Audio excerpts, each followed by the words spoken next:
نبی کریم صلی اللہ علیہ وسلم نے جو پودا لگایا وہ اسی طرح آہستہ آہستہ بڑھا ہے، اور جب وہ آہستہ آہستہ بڑھا ہے، پھلا ہے، پھولا ہے، جب وہ پھول گیا اور جب وہ زیادہ ہو گئے، مسلمان اسلام کی کرنیں اور روشنی چاروں طرف پھیل گئی ہیں، دوسرے علاقوں میں جا رہی ہیں، نبی کریم صلی اللہ علیہ وسلم اب دیکھ دیکھ کر خوش ہوتے تھے۔ یعجب الزراع، اچھی لگتی تھی یہ چیز کسان کو۔ یہ صحابہ کرام کی کثرت، جو نبی کریم صلی اللہ علیہ وسلم نے جو بوٹا لگایا اور جو نبی صلی اللہ علیہ وسلم نے تربیت فرمائی صحابہ کرام کی، جب فصل پک کر تیار ہوئی تو صحابہ کرام کا ایمان اور تقوی اور اس کے اثرات دیکھ کر نبی کریم، تعداد بھی اور اثرات، کوانٹٹی بھی اور کوالٹی بھی، نبی صلی اللہ علیہ وسلم دیکھ دیکھ کر خوش ہوتے تھے۔ جب نبی خوش ہوتے تھے یہ چیز دیکھ کر، یعجب الزراع، اچھی لگتی تھی یہ چیز کسان کو۔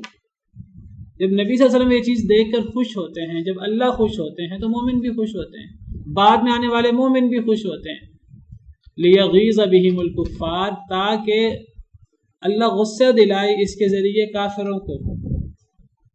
اب کافر اس کو دیکھ دیکھ کر غیظ و غضب میں مبتلا ہو جاتے ہیں، او ہو یہ تو تھوڑے تھے، ہم تو سمجھتے تھے ہم ان کو ختم کر لیں گے، ہم ان کو جڑ سے اکھاڑ کے پھینکیں گے، لیکن اب یہ تو اتنے بڑھ گئے ہیں، اب یہ ہمارے قابو میں آنے والے نہیں ہیں۔ اب وہ اندر ہی اندر غصہ کرتے ہیں کافر، تاکہ وہ غصہ دلائے ان کے ذریعے، یعنی صحابہ کرام کے ذریعے، الکفار کافروں کو، صحابہ کرام کے ذریعے کافروں کو کیسے غصہ دلائے؟ صحابہ کرام کی تعداد کی زیادتی کی وجہ سے، صحابہ کرام کے ایمان اور وہ جو ایمان کے اثرات صحابہ کرام کے اندر تھے، تو وہ چیزیں دیکھ کر اب کافر لوگوں کو غصہ آتا تھا۔ امام مالک نے اس آیت کریمہ سے، اس جملے سے استدلال کیا ہے کہ صحابہ کرام کے ایمان اور صحابہ کرام کا جو مقام ہے اور صحابہ کرام کے ذریعے جو دین کو تقویت پہنچی آہستہ آہستہ اور دین پھیلتا گیا، تو یہ صحابہ کرام کی کثرت اور تعداد کو دیکھ دیکھ کر کافر ہی غصہ ہو سکتا ہے۔ ایک کافر کو غصہ آ سکتا ہے صحابہ کرام کے مقام کی وجہ سے، کسی اور شخص کو غصہ نہیں آ سکتا۔ امام مالک نے اس سے استدلال کیا، اور یہ جب امام مالک نے استدلال کیا تو تمام علماء نے امام مالک کے استدلال کی بڑی تعریف کی، کہنے لگے بڑی بہترین بات فرمائی۔ علماء نے تائید کی کہ بالکل اس آیت کریمہ سے یہ بات ثابت ہوتی ہے کہ صحابہ کرام کو دیکھ کر کافر غصہ کرے گا۔ دیکھیں، جو کافر ہے وہ تو غصہ کرے گا ہی کرے گا، جو دشمن ہے وہ تو غصہ کرے گا ہی کرے گا۔ بات تو ہے کہ ایک بندے نے اسلام کا لبادہ اڑا ہوا ہے، نام اس کا مسلمانوں والا ہے، وہ اللہ رسول کا کلمہ پڑھتا ہے، نام اس کے مسلمان والے، اور وہ قرآن حدیث کی بات کرتا ہے، پھر وہ صحابہ کرام کو دیکھ کر غصے ہو، وہ نام کا ہی مسلمان ہے۔ دشمن تو صحابہ کرام سے دشمنی کریں گے ہی کریں گے۔ مسلمانوں کا نام ہوگا کسی کا، وہ مسلمانوں والا نام رکھے، کلمہ پڑھے، جو مرضی کرے، امام مالک فرماتے ہیں کہ کافر ہی ان کو دیکھ کر غصے میں مبتلا ہو سکتا ہے، کافر ہی ان پر غصہ کر سکتا ہے، ایک مسلمان کبھی بھی صحابہ کرام پر غصہ نہیں کرے گا۔ اور دیکھیے یہ ہمیشہ سے چلا آ رہا ہے کہ جس نبی کی امت ہے وہ امت اپنے نبی کی تعریف اپنی زندگی میں، وہ نبی کی اتباع کرے نہ کرے، وہ نبی کے بعد نبی کی تعریف کرتے ہیں، اور نبی کے جانے کے بعد نبی کے حواریوں کی تعریف کرتے ہیں۔ دیکھیں حضرت یوسف علیہ السلام جب تک موجود رہے، لوگوں نے انہیں مانا بھی نبی، اور بعض لوگوں نے نہیں مانا، لیکن جب حضرت یوسف چلے گئے تو اب تو لوگ کہنے لگے کہ ان جیسا نبی تو کبھی آئے گا ہی نہیں، اب ان کے بعد تو کسی نبی نہیں آنا، کسی نبی نے آنا ہی نہیں۔ وَلَقَدْ جَاءَكُمْ يُوسُفُ مِنْ قَبْلُ بِالْبَيِّنَاتِ، تمہارے پاس یوسف اس سے پہلے آئے تھے روشن نشانیاں لے کر، فَمَا زِلْتُمْ فِي شَكٍّ مِّمَّا جَاءَكُمْ بِهِ، تم ہمیشہ ان کے بارے میں شک میں مبتلا رہے کہ یہ نبی ہیں کہ نبی نہیں ہیں، تم ڈاما ڈول رہے ان کی زندگی میں، حتیٰ اذا ہلاک، حتیٰ کہ جب وہ ہلاک ہو گئے، قلتم لن یبعث اللہ من بعدہ رسولا، تم کہنے لگے وہ تو ایسے نبی تھے، اب اللہ نے ایسا نبی بھیجنا ہی نہیں ہے۔ تو جو کسی نبی کے امتی ہوتے ہیں وہ اپنے نبی کو سب سے افضل سمجھتے ہیں، اور پھر اس کے بعد وہ نبی کے حواریوں کو سب سے افضل سمجھتے ہیں۔ حضرت یہودی اپنے آپ کو حضرت موسیٰ کا پیروکار کہتے ہیں، ان کے نزدیک حضرت موسیٰ سب سے افضل ہے، چاہے انہوں نے حضرت موسیٰ کی بات مانی ہو یا نہ مانی ہو، تنگ کیا ہو اپنی زندگی میں، آج حضرت موسیٰ کو افضل سمجھتے ہیں اور حضرت موسیٰ کے حواریوں کو سب سے افضل سمجھتے ہیں۔ عیسائی ہیں، وہ حضرت عیسیٰ کو سب سے افضل سمجھتے ہیں اور حضرت عیسیٰ کے حواریوں کو سب سے افضل سمجھتے ہیں۔ لیکن میں نے آپ کو بیان کیا جب عیسائیوں نے ان صحابہ کرام کو دیکھا جنہوں نے شام کو فتح کیا، شام میں عیسائی تھے تب، انہوں نے کہا کہ یہ صحابہ کرام تو یہ لوگ تو ہمارے جو نبی کے حواری ہیں یہ تو ان سے بہتر لگتے ہیں اپنے اخلاق اور اطوار کے اعتبار سے. انہوں نے گواہی دی باقاعدہ. یہ وہ اثرات تھے چہروں پر جو صحابہ کرام کے چہروں اور شخصیت پر جو اثرات تھے یہ وہ تھے.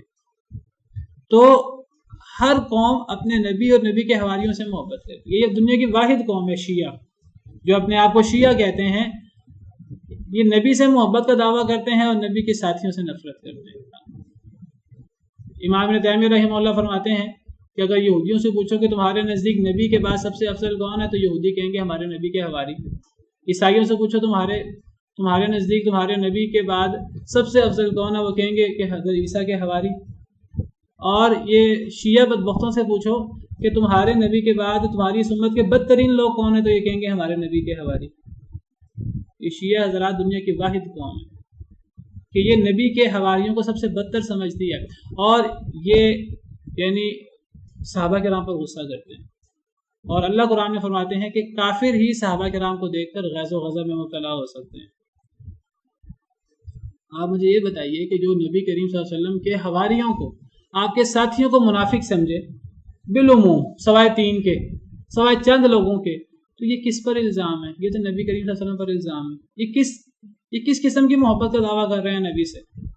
یعنی نبی کی تربیت اور نبی نے جو کھیتی تیار کی اور جو ساتھی تیار کیے، وہ ساتھی جو ہیں وہ ان پر نبی صلی اللہ علیہ وسلم کی تربیت کے اثرات ہی نہیں تھے، جن کے بارے میں اللہ قرآن میں فرماتے ہیں کہ لقد من اللہ علی المؤمنین اذ بعث فیہم رسولا من انفسہم یتلو علیہم آیاتہ ویزکیہم ویعلمہم الکتاب والحکمہ، کہ نبی صلی اللہ علیہ وسلم اپنے ساتھیوں پر قرآن کی تلاوت کرتے ہیں، ان کا تزکیہ کرتے ہیں، ان کو قرآن اور حکمت سکھاتے ہیں.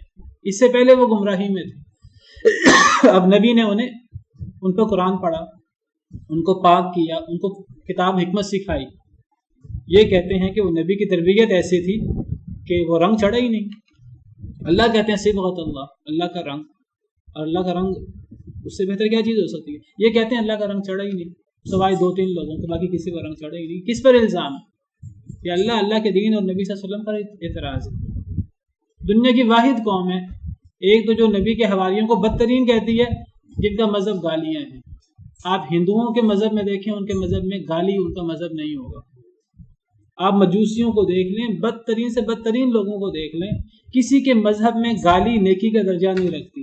ان کے مذہب کی ابتدا اور انتہا گالی ہے. اور گالی کس کو دیتے ہیں؟ نبی صلی اللہ علیہ وسلم کے سب سے قریبی 2 ساتھیوں کو اور آپ کے ازواج مطہرات والعیاذ باللہ، جن کو قرآن آپ کا صحابی قرار دیتا ہے اور جن کے ایمان کی گواہی اللہ تعالیٰ 7 آسمانوں کے اوپر سے دیتے ہیں کہ وہ جو رکوع سجدے کرتے تھے وہ اللہ کی رضا چاہتے تھے. یہ کہتے ہیں نہیں، وہ منافق.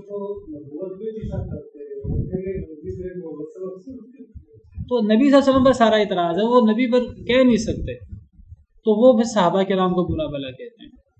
تو امام مالک کہتے ہیں کہ کافر ہی ہیں جو صحابہ کرام کو دیکھ کر غصے میں مبتلا ہوں. مسلمان وہ کم سے کم درجے کا مسلمان ہو صحابہ کرام کی تعریف کرے گا، وہ نبی صلی اللہ علیہ وسلم کے ساتھی ہیں. وعد اللہ الذین آمنوا وعملوا الصالحات منہم مغفرۃ واجرا عظیما، وعدہ کر رکھا ہے اللہ نے ان لوگوں کو جو ایمان لائے اور جنہوں نے نیک عمل کیے ان میں سے مغفرت کا اور اجر عظیم کا. اللہ نے سب صحابہ کرام سے جو نبی صلی اللہ علیہ وسلم کے ساتھی تھے ان سب سے اللہ نے جو ہے وہ مغفرت اور اجر عظیم کا وعدہ کر رکھا ہے. ہاں باقی جو منافق ہیں ان میں سے وہ منافق ہیں، وہ الگ ہیں، ان کے لیے اللہ نے مقام بیان کیے ہیں ان کا. تو جو نبی صلی اللہ علیہ وسلم کے ساتھی تھے اور صحابہ کرام تھے جو نبی کریم صلی اللہ علیہ وسلم کے بعد مرتد نہیں ہوئے اور نبی صلی اللہ علیہ وسلم کے دین کو پھیلاتے رہے، تو ان کے لیے اللہ کی رضا کا وعدہ ہے اور اجر عظیم کا وعدہ ہے، اللہ کی مغفرت کا وعدہ ہے. نبی کریم صلی اللہ علیہ وسلم کا ارشاد ہے، آپ نے فرمایا لا تسبوا اصحابی، میرے صحابہ کرام کو برا بلا نہ کہو.